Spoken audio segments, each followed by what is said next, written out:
Medical Chief of Staff at the Joseph N. France General Hospital said St. Kitts and Nevis was not in a stage of community transmission of COVID-19. Speaking at a media briefing from the COVID-19 National Emergency Operations Center, Chief of Staff Dr. Cameron Wilkinson said the misinformation circulating about COVID-19 community transmission taking place in the Federation is not true. Neither are the authorities concealing any information on the matter. Dr. Wilkinson explains the situation. It would be virtually impossible to hide from the public at which scenario we are at, especially as it relates to scenarios 3 and 4, as there would be obvious clinical manifestations with patients showing up ill at our health institutions, as we see playing out in countries and cities around the world. For example, it would have been impossible for Italy or New York to hide the fact that they were having widespread community transmission, which made them level 4.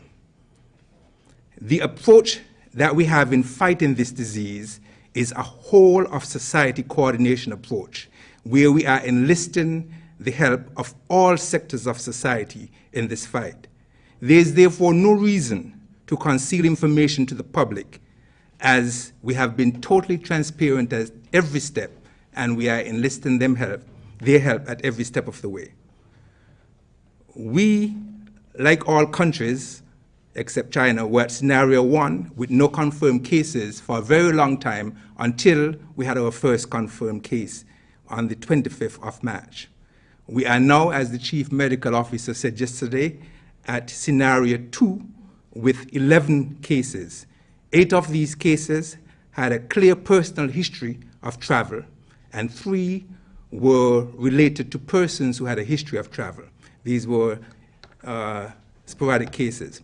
Now, as it relates to viral transmission and the stages of viral transmission, which is separate from the 4 scenarios that the World Health Organization describes, and I believe this is where persons mixing up. Stage 1 refers to imported cases, where the virus is brought into a country by someone who traveled from a high-risk country with COVID-19. Stage 2 is local transmission, where the virus is transmitted only to those in close contact with an infected patient.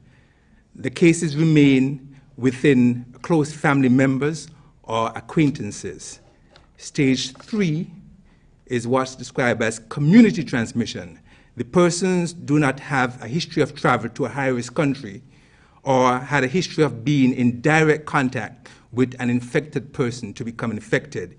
Here, the circle of transmission becomes so huge that doctors cannot trace where or how this person became infected. And that is what's described as community transmission. And if this continues to escalate, then we get what's called an epidemic.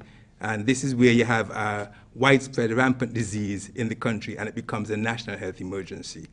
I close here again by saying that we are at scenario 2. We do not have community transmission at this time, and we need everyone to help us, to keep us at scenario 2. Scenario 2 refers to cases related to a history of travel and closely associated cases to persons who may have traveled. Glenn Barth reporting for SKN Newsline.